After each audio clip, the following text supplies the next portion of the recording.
We believe firmly that there is no way to transform a space with as much impact as you can with artwork. It's really an extension of personal style. It's such an essential part of design that no home should be without it. As art collectors and art lovers, as well as dealers, we have a lot of artwork in our home, and people respond to it very differently in a home environment than they do in an art gallery. And I think that's what's sort of very important about the way that you can elevate your space by using art and using contemporary art. It doesn't need to be something you're afraid of. So you can actually bring contemporary art into your house, and you can mix it with old and new, and in a way that is interesting and charming and fun, and that's kind of what we're all about. So we thought it would be fun to work with House & Home and to basically set up a room and show it 6 different ways how the artwork can actually really change a room and almost make it feel like an entirely different person is living in each of the different rooms. And so what we decided to do was to change up the artwork in a few personal touches, but keeping absolutely everything in the room the same. The sofa, all of the large static pieces just absolutely do not change. The Katy Pretty pieces that we featured in this first look are actually over 9 feet tall. And so not everybody has that kind of ceiling height to be able to actually lift the piece off the floor, but leaning a piece on the floor creates a really beautiful effect. And people are often afraid to put furniture in front of paintings, but this is a perfect example of how you can absolutely do that. There really are no rules. Sometimes you may want to paint the wall or put up wallpaper, but this is a way to create large expanses of color and texture within a room without actually doing anything permanent. It creates such a beautiful backdrop for a really soft, yet still dramatic look. And the dark encaustic wax piece by John Smilek really is a fantastic one. Because it's encaustic wax as opposed to paint, it's highly textured, so it really catches the light so it doesn't feel flat.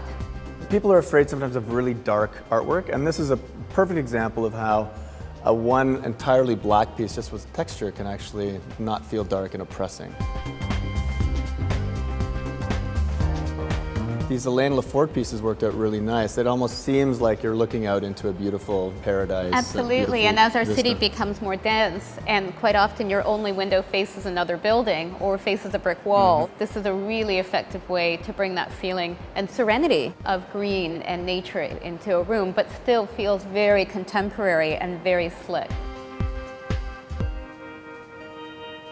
Well, the one thing we really liked about the fourth look is actually the fact that you have a canvas thing hanging off the wall, and it's almost breathing, and it's weighted down on top by this heavy wood beam that actually came from an 1894 barn. It's also really nice to introduce people to the idea that a work of art can be displayed in so many different ways, that just because it's a painting on canvas doesn't mean that it has to be, on a stretcher or even within a frame. It's actually quite nice to almost use the painting as a tapestry. And this painting actually is one that I created.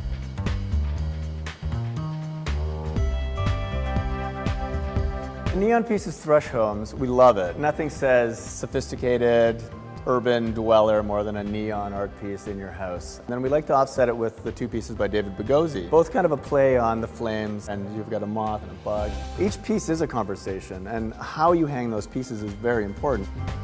Words can be taken and interpreted in so many different ways, and so it's really fun to play with that.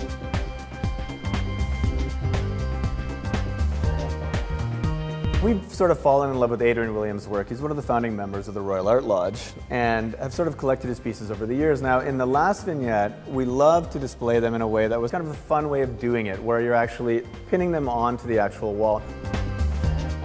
There's nothing more interesting than having a really contemporary, cool rock and roll piece inside a really traditional environment, and vice versa. We wanted to step that up a notch by putting these big gold frames on it, which are kind of out of style, but at the same time, when you collide it with a contemporary piece, it kind of seems to work.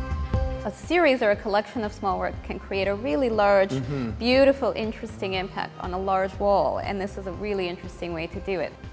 There really is no right or wrong way to art style a room. It really is about breaking convention, and it's about taking chances and not necessarily letting the furniture dictate the artwork within a room, because the artwork can really stand on its own, and then everything else can fall into place afterwards. The art can be elevated and should be elevated, and it's a very important part of that room. It's amazing how that can come together in a way that just really sings and makes sense.